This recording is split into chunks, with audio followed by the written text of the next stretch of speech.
Raymond Grandson. Alright. Got the fucking name. Yeah.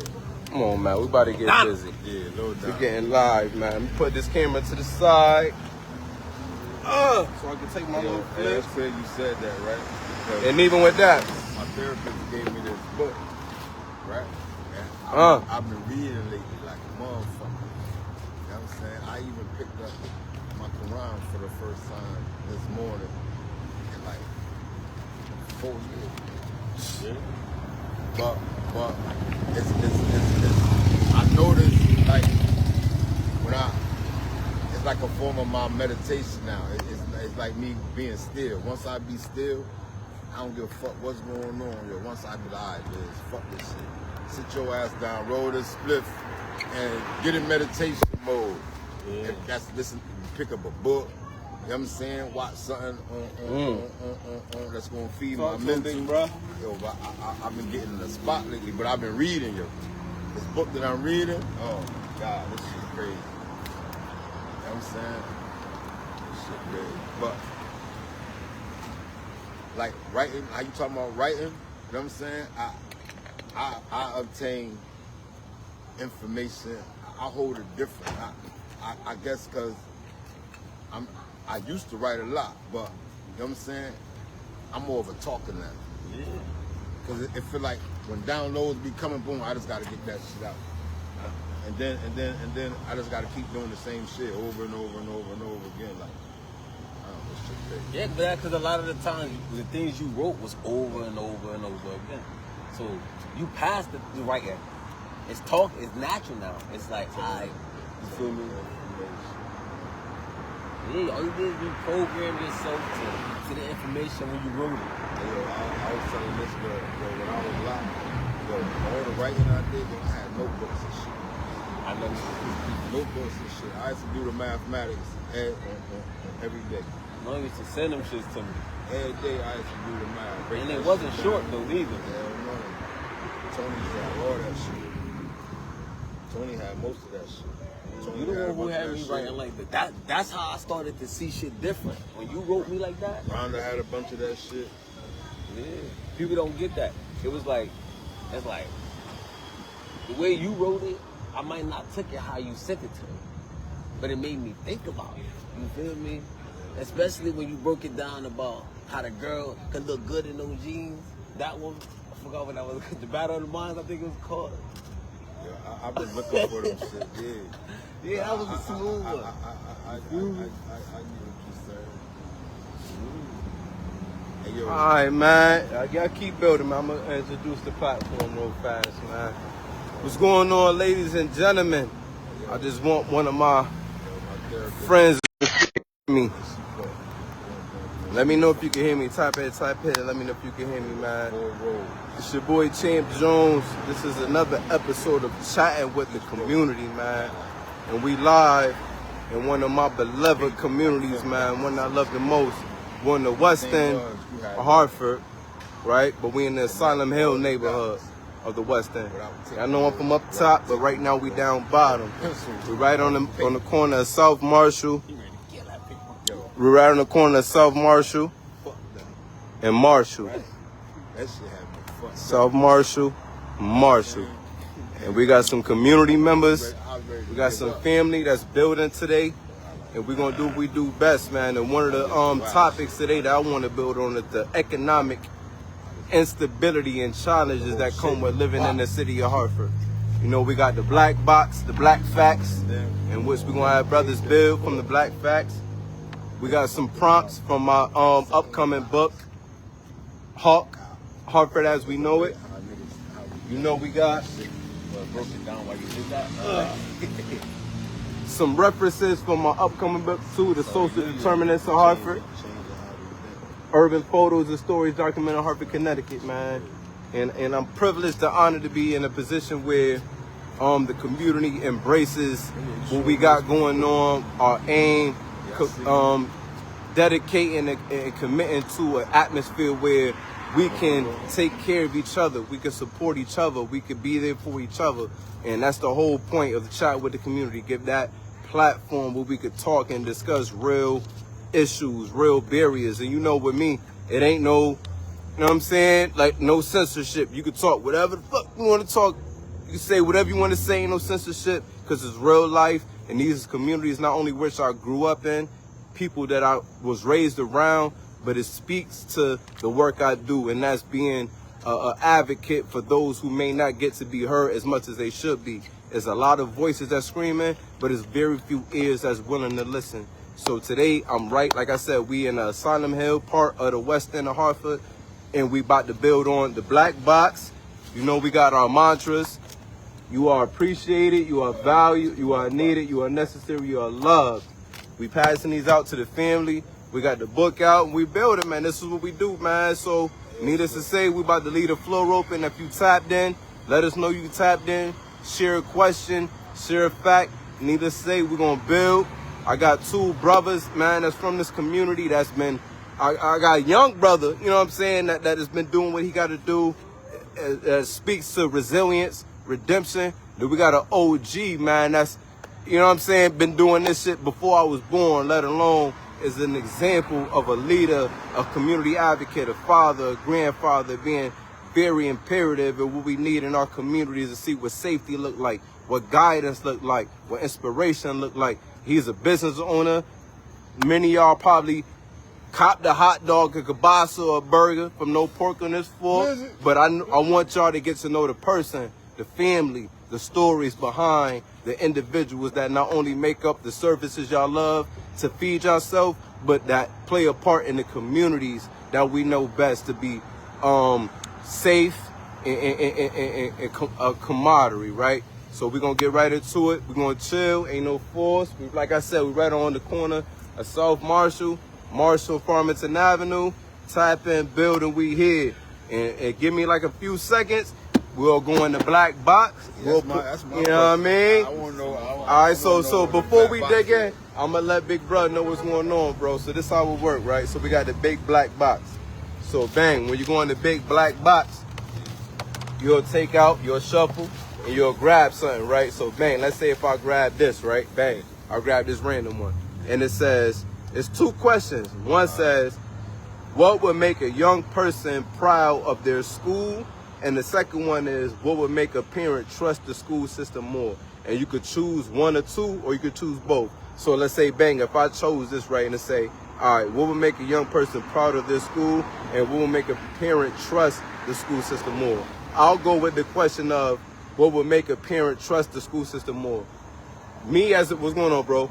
Me as a parent, with my school, with my children in school, what would make me trust the school system more is their intentional outreach and engagement with parents, meaning they don't know we may work 2 to 3 jobs. They don't know I may be looking for a job with my phone off. I may not have internet access to check emails, but I would love a 3 out of 5 day or 2 out of 5 day commitment to you to reach out and say, yo, this is where he started at during the week. This is where he got. This is what we could use. Can you help us with this? We could do this. This is our expectations. This is our goals. If more schools did that, I would feel more secure because it speaks more to an intentional, what you call that joint, investment into my child, rather than telling me, yo, man, your son acting out, man. We don't know what to do at home. Come pick home up. When you get to that, it's like you're not teaching my son. You're enabling him to know if he acts out, he get to go home and go with daddy, get McDonald's, and I'm going to be like, yo, what's going on, or whatever. So I would love a transparency. There we go. I would love a transparency with schools to call the parents at least 2 to 3 times a week and say, yo, this is the update. I know certain schools write progress notes and folders. There's nothing like a phone call. Call me and leave a voicemail, and that's what I would love to see. So that's how we usually go in the black box, man. And even with that, we got a book, big bruh. Okay, pardon me. No problem, big bro. This big bro, man. Even with that, we got Hartford as you know it, right? And we got, God, man, we here. This all shit. Yeah, no, we got. This is all. We could do all that. That's why we here. We got one of my books I'm promoting, right? And even we here, we got questions, right? So let's say if I ask big bro, right? This is called, look, the Culture, Stories, and Sounds of Hartford. So I'm gonna say, yo, big bro, what song comes to mind when you think about your experience growing up in Hartford And why does that song represent your memories? We talking about your whole life. From the time you knew, like, I know this music, to now, what song captures your life in Hartford and why that song? That's what the points of the book. You can share now. Y'all can introduce yourself. I'm going to go, you know what I mean? But that's what we're here for. We build it, man. Yo, we're I'm trying to remember the name. It was the Sugar Hill Gang. Oh, okay. Talk to me, big bro. The Sugar Hill Gang. What's that? I think that was the Sugar Hill Gang. One of the first hip hop joints that captivated me to that music. Sugar Hill Gang. So even with that, big bro, let us know what era you grew up in Hartford, man. What was your prime time? What era was your era, man? Come on, man. I was born in '69, so you know what I'm saying. You do the mathematics. I'm a '60s baby, you heard? So I came in my era. I came up when hip hop began. Shit, you know what I mean? I remember when Run DMC and Curtis Blow. I remember all that shit, man. I remember what it was like to run the streets in the '80s and shit with the gangs and shit. You know what I'm saying? You know what I mean? But at the same time, Hartford a beautiful place, beautiful city. All right, so let me ask you this, big bro, because one of the topics today, right, we speaking on economic stability, right? You're an entrepreneur, right? You know what I'm saying? You had to take intentional time to say, yo, this is my plan, this is what I want to do, this is how I'm going to do it, and this is how I got my vision, right? But let's say before you had that vision, before you had that intention, right, what were some of the struggles you went through just to maintain income and taking care of responsibilities? So for example, rent, lights, gas, your children, yourself, other necessities. What was the struggles and how did you navigate those struggles? Shit. Trying to, first of all, you know, back in the 80s, shit, the early 80s, when a lot of my friends was, you know, starting to hustle and shit. I grew up in the Blue Hills area and shit, and you know what I'm saying? I got introduced to drugs at a young age. You know what I'm saying? I started smoking marijuana when I was like 9. You know what I'm saying? I got introduced to sniffing coke from an older cousin when I was like 13, 14 years old. So, you know what I'm saying? My struggle started early. You know what I'm saying? So, you know, when you know what I mean? I came up in that hip hop gangster era, and I also came up in the drug era. So and I was caught up in both worlds. You know what I'm saying? I came up in where arts and being creative was the thing, you know, and there's also a real strong conscious community, you know what I'm saying, in my era. You know what I'm saying? You had the teachings of the 5% Nation, you had the Nation of Islam, you had, you know what I'm saying, the Wahabians, you had all kinds of teachings going on out in the city of Hartford at that time. So, you know what I'm saying? It was a mixture of everything. You could be a gangster, you could be a schoolboy, you could be a poor righteous teacher, you could be a drug dealer, or you could be a drug addict. It was pick your choice. You know what I'm saying? You know, and that's the era I came in. And I picked a little bit of everything. I picked a little spot from each one of them classes, you heard? I mean, absolutely, big bro. So let me ask you a question, man, while we building on your struggles and coming up, right?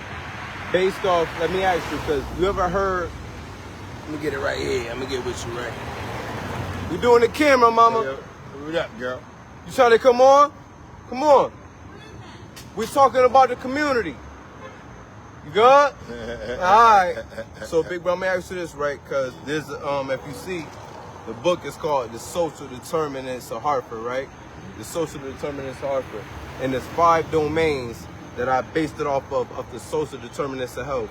That's economic, that's your income, unemployment, underemployment, you know what I'm saying, not making enough, the educational domain, how much you learn, the skills, the trainings, the certifications, all that, the health access, how you get a primary care physician, you know what I'm saying, mental health, physical health, spiritual health, emotional health, and built the neighborhood. Basically, a lot of these buildings that we live in over here been here since like the 1960s. They haven't redone them. We gotta live with mice, we gotta live with roaches, we gotta live with bed bugs, like the community, the environment, and then fifth, the social context, how we communicate, the difference between, yo, good morning, bro, compared to, motherfucker, what you looking at, right? So, based off those 5 domains, which domain do you feel like was most impactful, and which domain do you feel like was most detrimental, in the sense of which domain do you feel like, alright, this shit went wrong, but which domain do you feel like, alright, I learned a lot from this one? All of them played a major factor. Each 5 of those points. And I learned a whole lot from all of them. You know what I'm saying? You know, I've come to realize that, you know what I'm saying, that this system ain't for us. It's never been for us. School systems is not for us. They're teaching us not to be self-sufficient. They're teaching us to work a program that's not designed for us. And it's funny because I remember back in the 80s and shit, you know, they had programs even for males and females who didn't have children. It was called city assistance, like how you got state assistance. And through city assistance, you used to get like a check on the 1st and another check on the 16th, get your food stamps, but they had many programs. And I took advantage of those programs. Through these programs, I was able to go to culinary art school. You know what I'm saying? Back in like 1985, I was also be able to become a CNA through these programs. This was back like back 19 and like in the early 90s, can't remember, but they cut these programs out. You know what I'm saying? These programs is no longer available. You know what I'm saying? And these programs is what's needed in our city, shit like that. You know what I mean? Like you said, look at all these abandoned buildings. Like, I think that building right there used to be a facility for mental health people, for people who were dealing with mental health issues and stuff like that. I think it was a part of the Chrysalis or something at one time. But then you look around at the Farmington Avenue area, you look at all the mental health and substance abuse and homelessness in this area. And you got 1, 2, 3, 4, you know what I'm saying, like 5, 6 abandoned buildings in our face right now. All right, so let me ask you this, big bro, because you've been around for a while, respectfully, as far as an elder. I want to ask you on camera, right? In your opinion, right? This is your opinion, your experience. What is the difference, or what do you feel is a similarity or a difference between the North End, the South End, and the West End / Asylum Hill neighborhood? Big difference. I seen many mayors come and go in the city of Hartford. I'm 57 years old. I'm born and raised in Hartford, Connecticut. This is all I know. I've been to other places, but I know Hartford. I seen many mayors come and go. I think I could remember maybe Miss Saxon Perry. She was a mayor of Hartford, and Thurman Milner. It was 2 black mayors for the city of Hartford. And that's the only time that I could recall seeing funds funneled into the North End of Hartford, the way, you know what I'm saying, it's supposed to be. As far as education, we had the CRT, the free lunch programs, the after-school programs, you know what I'm saying, the gyms was open, it was shit to do for the kids, you know, health care, you know what I'm saying, was, you know what I mean, it was different. But now, you know, like we were talking earlier, yo, I've been seeing them do construction on the corner of Farmington Avenue and Laurel Street for years. We was talking about that old dish building right there. You know what I'm saying? Why no one, after it's been closed down, why no developers, no realtors, no one has invested in that property. You know what I'm saying? And, you know, I remember seeing an article how you know, I'm paraphrasing, but maybe like $2 million went into the doing some construction work on that property. And it's a bunch of lead and sewer leakage and asbestos and all that shit was going underground, getting into the sewer system in our community. That's why the street all fucked up. That's why they've been digging that shit up for the past couple of years. Yo. You know what I'm saying? Because it's fucked up. You know what I'm saying? And they kept it fucked up because you think they wanted some black or some Puerto Rican or Dominican to open up a business right there. Aetna own that shit. Like Aetna own most of all this goddamn property over here. So, man, it's big business, man. It's always big business, man. So what I see right now, you know what I'm saying? The money is going into, you know what I mean, the South End. You know what I'm saying? And why? Because that's where the new mayor, you know what I'm saying, got a lot of his votes from. You know what I'm saying? I'll be around. You know what I'm saying? I did an event down the street, and I love the West End. I did an event down the street at the West End. They were trying to open up a food court right next to Burger King. And on the grand opening, you know what I'm saying, and I'm talking my shit, and I ain't lying, on the grand opening, there was a bunch of food vendors, there was some clothing vendors, and the new mayor, he was just a nominated mayor. He came in to cut the ribbon with the owners and stuff. The owners of that property at the time was a Hispanic lady and her husband. I want to think he's Laos or something like that. You know what I'm saying? So he's, you know what I'm saying, he's Asian. You know what I'm saying? And they came to cut the ribbon and shook the hands of the councilman and all that. He did not come to none of us food vendors and acknowledge us, shake our hands, you know, none of that. And that showed me a lot about his character. You know what I'm saying? I like, yeah, he ain't for the people, man. You know what I'm saying? But, you know, I talk greasy. No, bro, this the platform, man. It's meant for us to share. Cause this is my biggest thing, right? When it comes to the 9 to 5, we always gotta move like, I ain't trying to get fired. I ain't trying to get written up. But that don't ignore the fact that I see some shit going on that affect not only me but my community, right? So that's one of the things one of the platforms that I want to create is for us to be like, yo, I'm not feeling this. Like, for one of the things that I noticed that I'm not really feeling all the time is the lack of appreciation for the community residents that live here and that's trying to be inspirational, be safe, be a safety network, you know what I'm saying, and a resource for young kids. But unless they tied to an organization or they tied to a title or something that underneath an umbrella, they won't be noticed.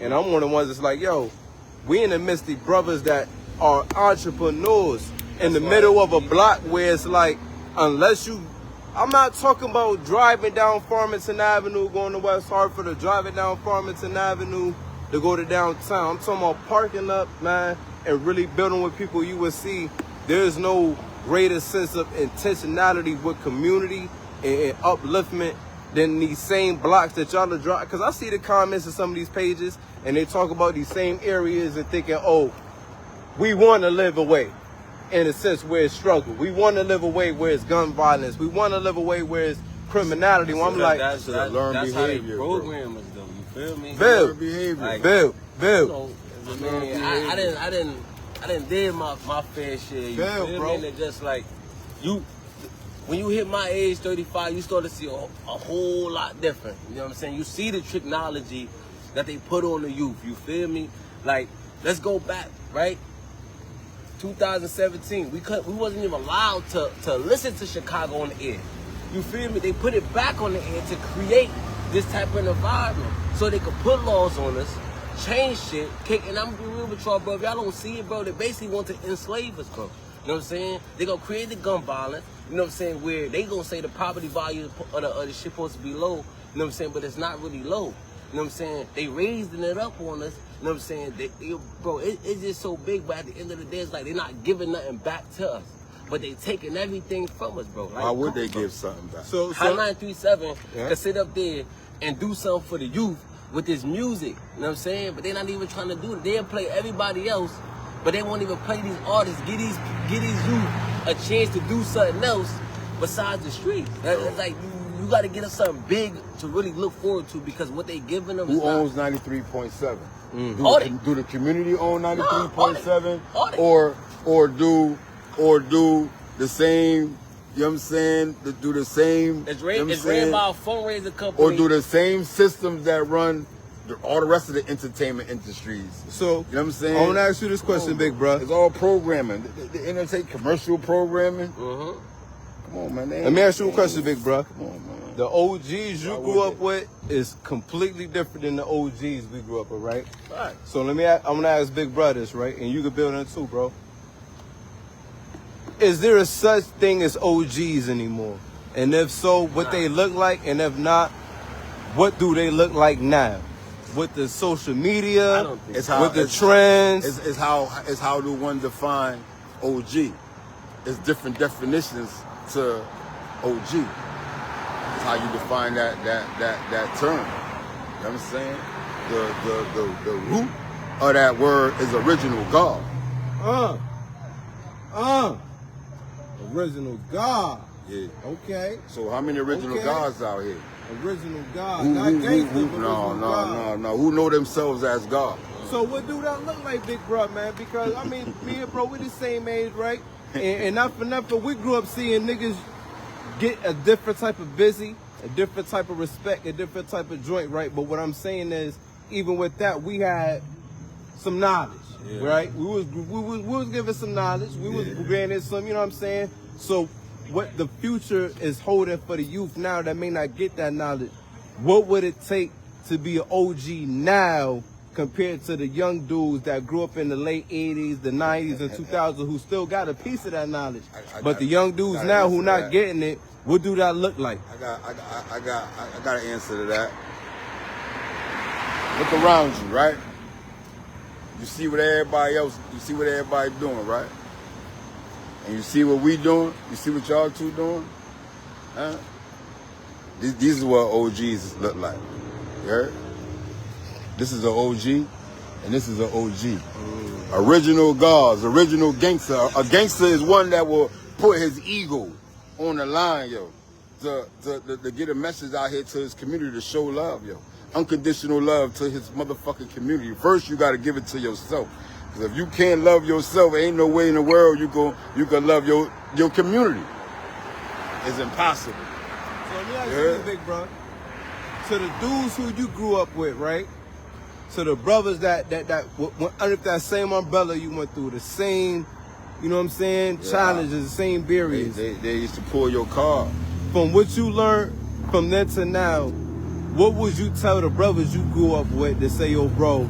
And I want to say an apology, but more so an extension of like, bro, we learned this way, but this is what it look like now for our age. Yo, I appreciate their wisdom. You know what I'm saying? Because they didn't tell me nothing wrong. And then then my dad was active in Hartford. You know what I'm saying? My dad was raised in Bellevue Square. He was the mascot of the Magnificent 20s. Oh, okay. So before 20 Love started, my father was a Magnificent 20. He was the mascot of the Magnificent 20. So he was original 20. Out of the 20, he was an original 20.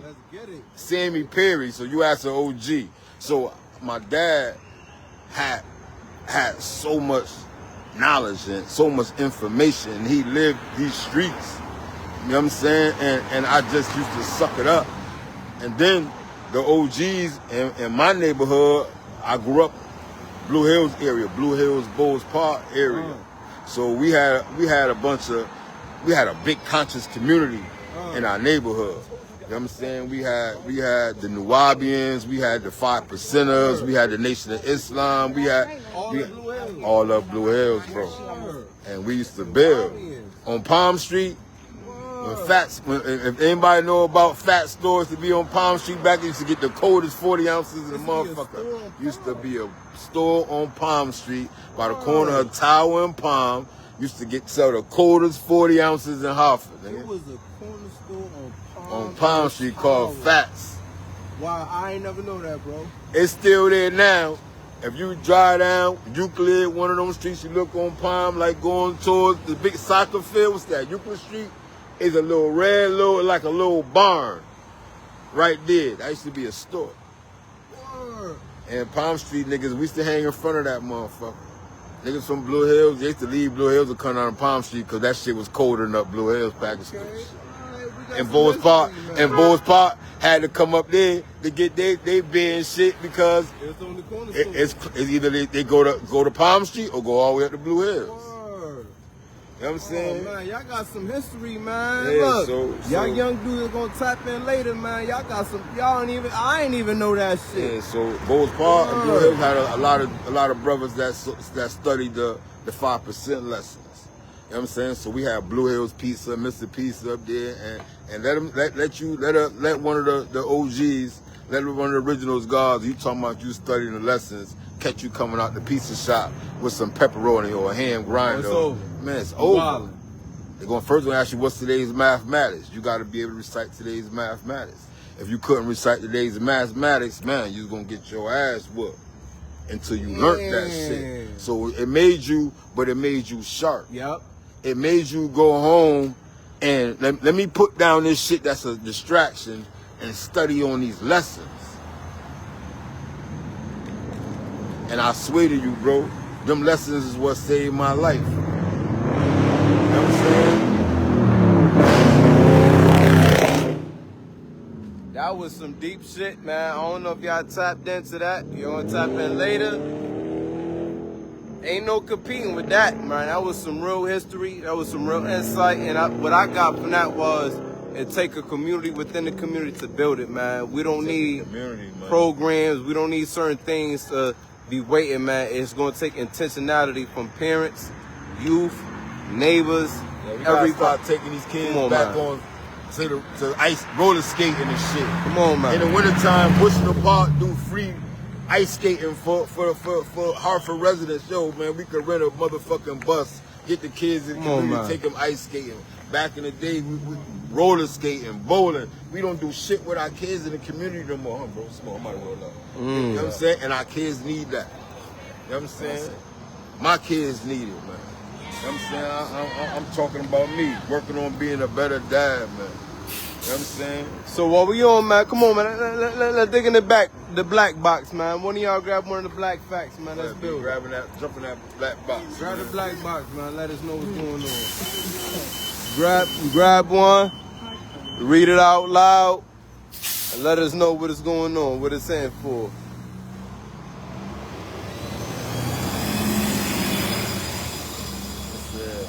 Only 30% of Hartford adults rate Hartford as a good place to raise their children. Damn! Let's say what? Only 30%? 30%. Yo, what up, yo? What up, brother? Only 30% of parents feel sick. So why you think? Why? That's my question. Why do they feel that? Come on, man. 30%? God damn. Why 30% out of 100? I mean, a whole nother 70 is chilling, but it's that big pot where it's like, all right, God damn. Why y'all think? First of all, do you think that's a myth or you think that's a fact? I mean, I can see it both ways, and why I can see it both ways is because it's like nobody really does nothing for the community. Like we not going to the city halls. We don't know what's going on down there. But when the votes happen and when this happen, we complain. So it probably is like 30% of Hartford community. You know what I'm saying? I'm not saying what color, what race it is, but 30%, I can see that. Yeah, I can see that. You feel me? And then that percentage, who was polled? You know what I'm saying? Hey, cause hey, it wasn't minorities. Hey yo, if hey, listen, right? I know one thing. I know to get an apartment downtown Hartford. Come on, man. I know if your credit score ain't at least 650 on some other shit. You know what I mean? And you're not getting an apartment downtown. You know what I'm saying? You know what I'm saying? The average rent, you know what I'm saying? You know, for a 1-bedroom apartment in the city of Hartford right now was like $1,300. Oh man. You know what I'm saying? The average income, if I'm not mistaken, the average income, motherfuckers ain't getting no more than like $20 an hour. Oh, man. A gallon of milk costs goddamn $5, $6 for a gallon of milk. Your check going, man. The check going. How we gonna survive? So internally, right? Of course, motherfucker get frustrated. Like, man, fuck on, Hartford. Man. I don't want to be here. Oh, man. I can't survive. You know what I'm saying? And look who's moving into the city. Everyone is leaving Avon and Simsbury and Glastonbury and moving into Hartford, and we talking about leaving. That don't make no fucking sense. God. The rent raising, milk going up, gas going up, but they don't want to raise the income, the wages that they pay us. The mathematics don't add up, man. All right, so I'm gonna ask you a question, big bro. Yeah. This is one of the joints I grabbed, right? Mm-hmm. What financial lesson did you have to learn the hard way?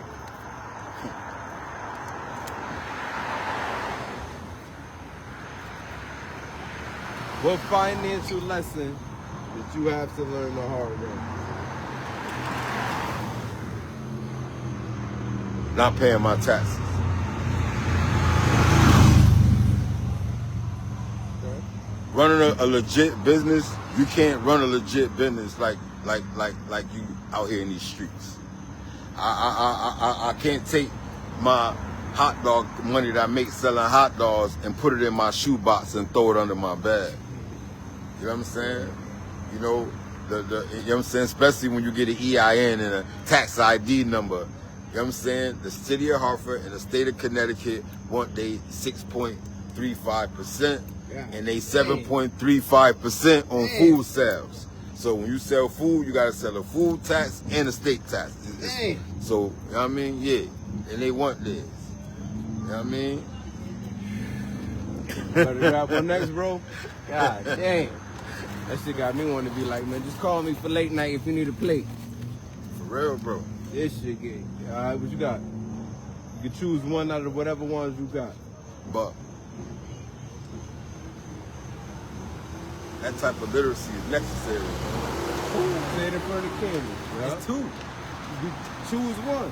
You can I don't read know which one. You can read both. Like that. Oh, You can read both. Let me cut your wisdom. You can read both, but you can choose one. You can read both, but choose one. What does a stable house? What does a stable housing mean to you? Damn. Can someone truly be healthy without a stable housing? Damn. Yeah, I want to hear this. Damn. God damn, yeah. Spit to the phone. I'ma definitely capture this. Always, that's one thing I've been speaking. Stability. You feel me? And it's like every house needs stability. Every house has to have some type of stability, or it ain't gonna work. You know what I'm saying? And it's like it goes both ways. People don't realize. Everybody think that they significant other has to match them. It's not gonna match them. It's never going to match them. That's what's the whole key of yin and yang. People don't get it. You feel me? And it's like y'all gonna argue, y'all gonna fight, y'all gonna go through hardships, but it's like if you focus on you and your significant other focus on them, it's like a lot of problems will be avoided. But we so busy caught up in like what the world give us about a relationship, you feel me, or how a household should be, that we don't got the time to sit back and be like, hey, I'm about to create my own household. I'm about to this is how I'm gonna stabilize my shit like this. You feel me? We don't do that, man. We watch these TV shows, we listen to what this person say and that person say, and then we apply into our life like it's a fact. It's never a fact. Life never was really taught to nobody. We surviving. You feel me? So in order to get the house to in a certain fashion, you know what I'm saying? It takes not just one person, it takes the whole household, even down to the kids, but that have to come, you know what I'm saying, from putting that into your kids. And a lot of people don't understand. It's like this. I teach my kids good habits. And when I mean good habits is like from my daughters, bro. You feel me? Like all that stuff in the bathroom, nah, that's not happening. Bedroom, nah, that's not happening. Those are good habits. You feel me? You have to display that. When a person can't display those habits and they intertwine us with bad habits or lack of interest or lack of communication with their kids, That's what happened. That breaks the whole stability right there. You feel me? It goes from every point, bro. Every point. That's a great point, right? Well, I'm gonna go a little bit deeper than that, right? So, dude. Right? We were just talking about housing. You know what I'm saying? Yo, bro, it's hard out here to even keep a house. Oh, man. Yeah. It's forcing people to be in a relationship. You know You gotta figure this shit out. You want to it's figure hard it out. It's hard to even keep an apartment out this motherfucker. We just saying that, bro. The average, you know what I'm saying? The average person, you know what I'm saying, working at, you know what I'm saying? I'm gonna say Amazon, making $25 an hour. Say, right? Hard, Your rent, $1,200 a month, right? Your car payment, $300 a month. Your insurance, $300 a month. A gallon of milk, $6. A box of cereal, then in $10 now, bro. And if you got more than 2 kids, I went to Stop and Shop. Oh my I went to God. Stop and Shop, bro. 5 halal turkey wings was $7, bro. The eggs is crazy. It's a struggle. So you do the math on that. How the fuck a motherfucker gonna live? You know what I'm saying? 20 times 40. That's $800 a week after Come on, taxes. Come on, man. 8, Guys. 16, 24, 32. After taxes, maybe that's like $2,500. Oh, 6, man. Your rent taking half of that. Niggas smoke weed, niggas drink. Then we got man. How you gonna live? Come on, man. Then you the still kid. gotta eat. So of course, You ain't say lunch, you ain't say breakfast, you ain't say dinner. So of course, it's unstable, right? To the point that niggas don't want to live in Hartford no more, right? Dang. And it's designed to be like that, so we could get the fuck up out of here. So they what they call that shit they do in New York, and everywhere else. Well, redlining? Yeah, where they move out the natives and bring in the motherfuckers. Yeah, redlining, wait flight, all that. Yeah. Yo. Same thing they doing to Louisiana. As you can see, man, we'll be here for 48 hours building on this. We've been here for a minute. I don't come in the house with I'm that rent money, fortunate goddamn. to have brothers come and build right on the platform. Like I said, this is another episode of Chat with the Community. We're right in the West End in the Asylum area, right on South Marshall and Farmington Avenue. Marshall and Farmington.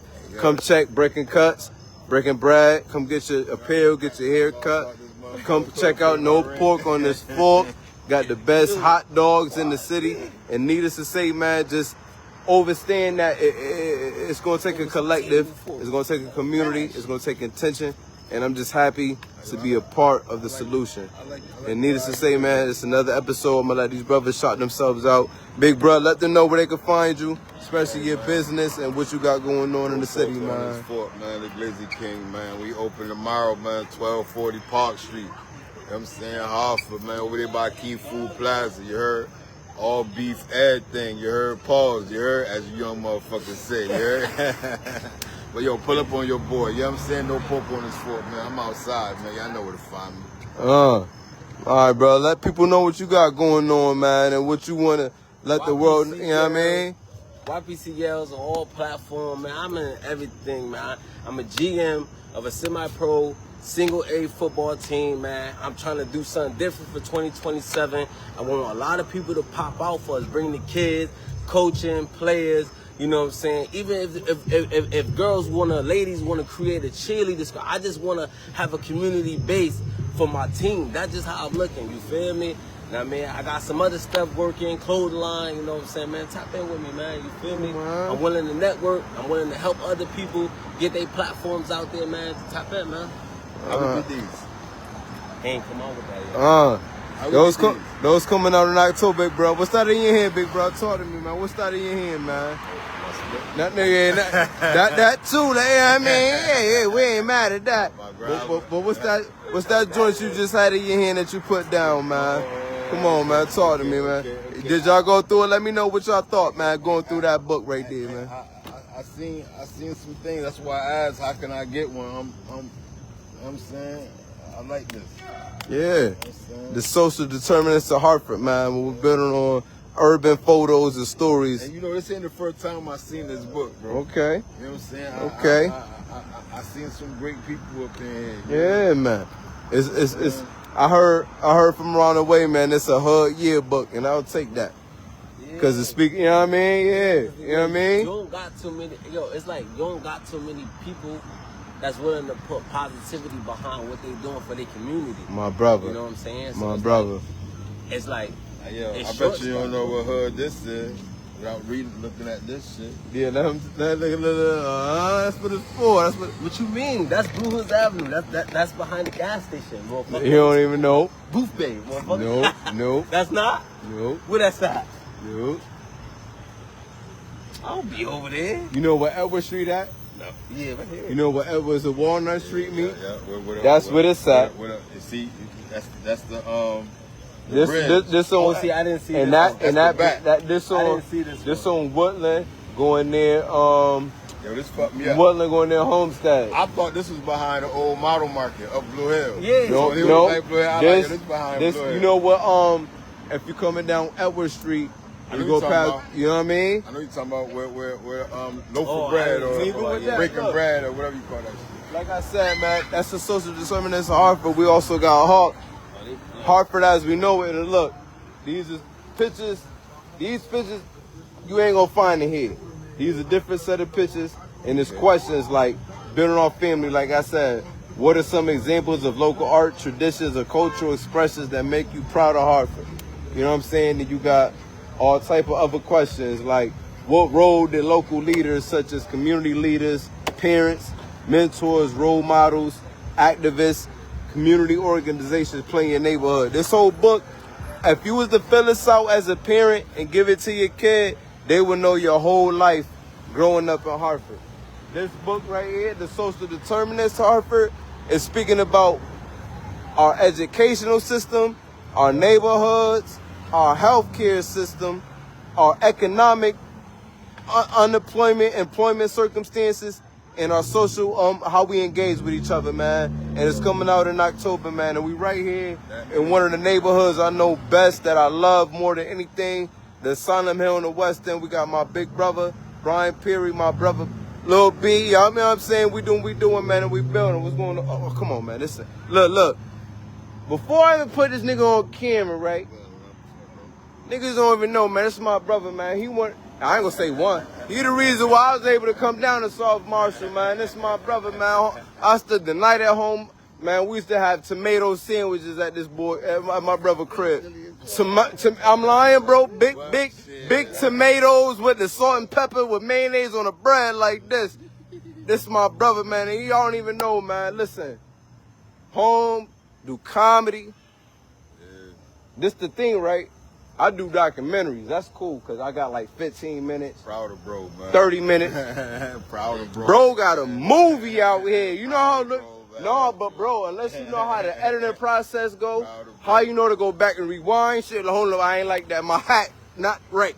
Or you can say that better, bro.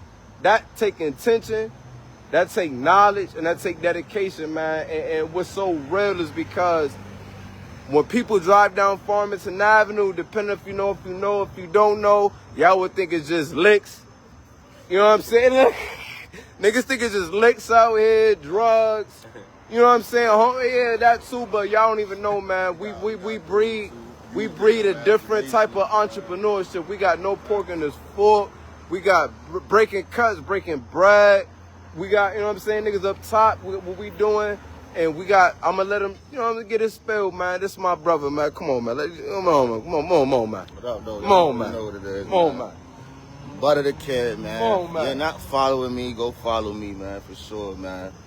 Got hella comedy on there for y'all to just entertain y'all. Just, if you ain't having a good day, just jump on my page, and you'll have a good day after that. Trust me, my shit is lit, though. So I want to respect my boy Ty, man. My fucking brother Ty for doing this thing, putting the whole city on.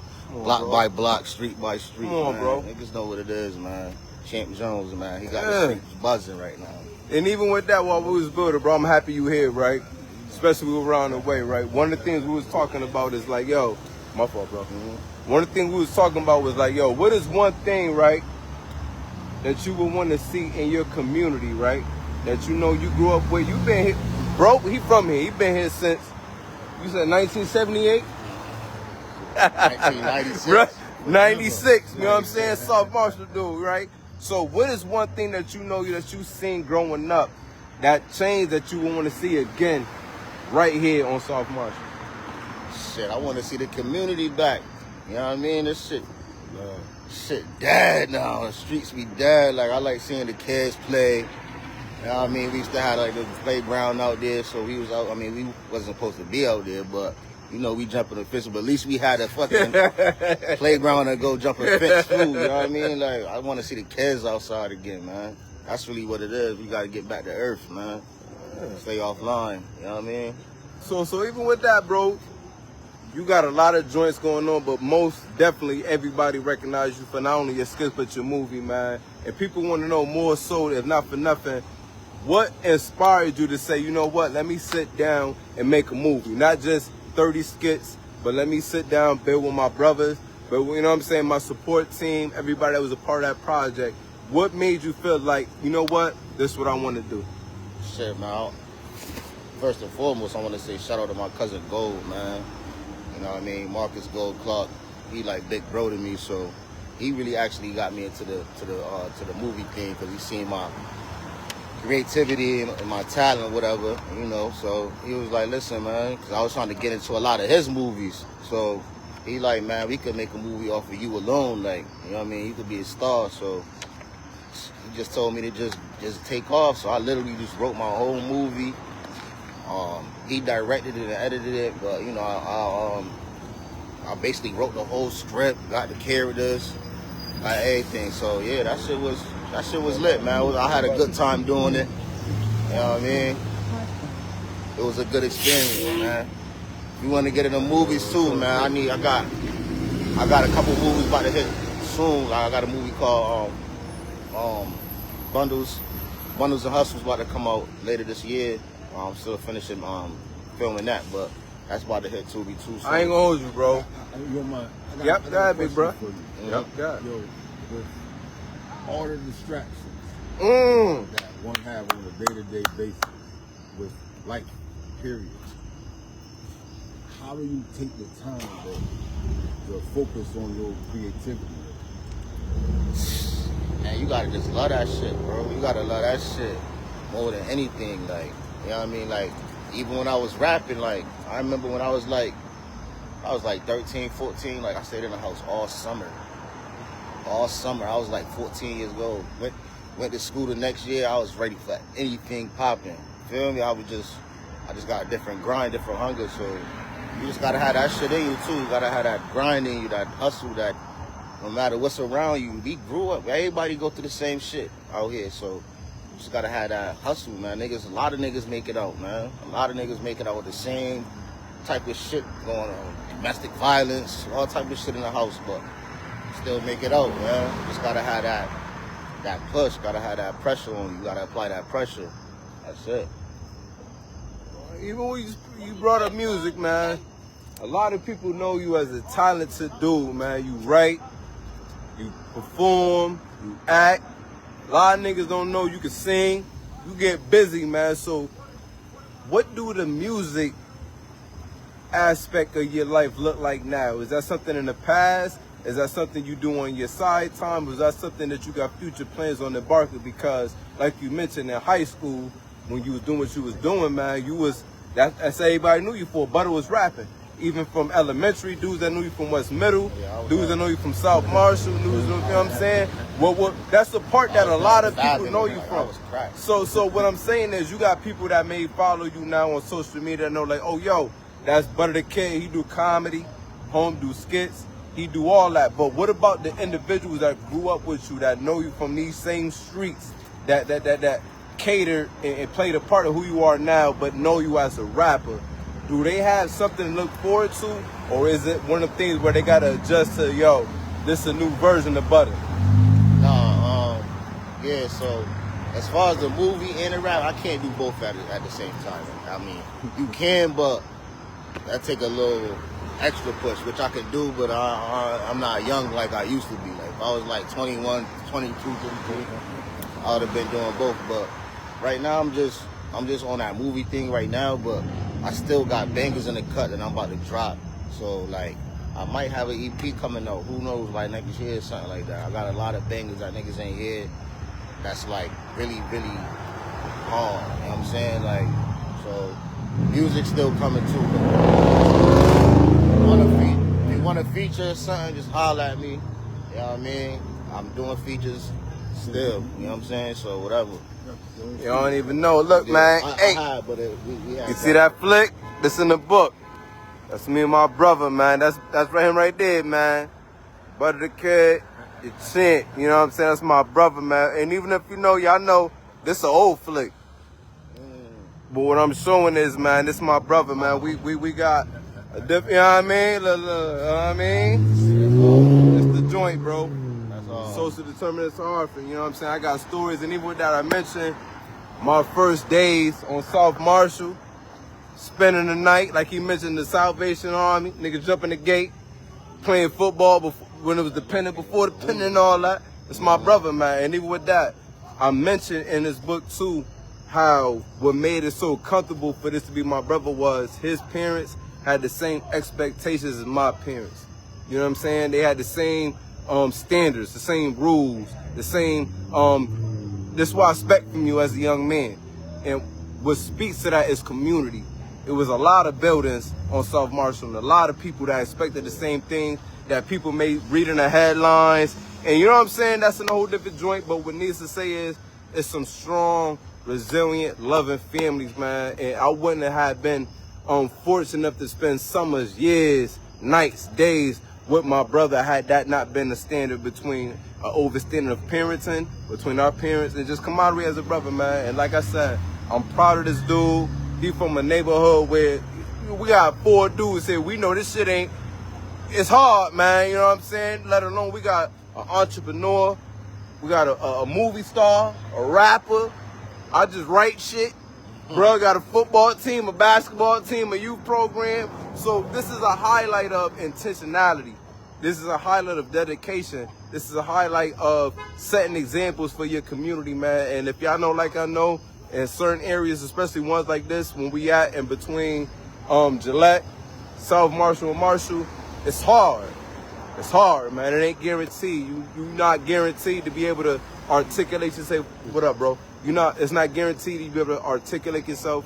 It's not guaranteed you got relationships with individuals that support you, what you do. And it's not guaranteed, you know what I'm saying, to have a thriving business in a spot where, you know, it's not guaranteed to see the next dollar next day, man. But I'm over fortunate to have another episode of Chat with the community right here. In one of the communities where I love the most, man. And like I said, I'm up from up top, I'm up from Evergreen. But everybody know, man, from right here, Gillette, to South Marshall, man, this is like grandma's house. I could go to sleep right here, man. We love each other. And if you tap in, what you want, bro? Tubi, Netflix, everything. The movie theater, motherfucking Manhattan. Yeah, when the next you know what I mean? Come on, man. Shit, like, hopefully by the end of the year or hopefully by the end of the year, early next year, next one. The movie that I got on Tubi now is called what it's called? Not Another Hood. Yeah, Not Another Hood movie. Yeah, so yeah. Not Another Hood. Tap in, man. Y'all niggas gonna laugh y'all ass off, man. And look, this the ill part, right? Look. So let's say it's like, yo, all right, later on, I want to go home, I want to watch a good movie, but I got to pick up my kids.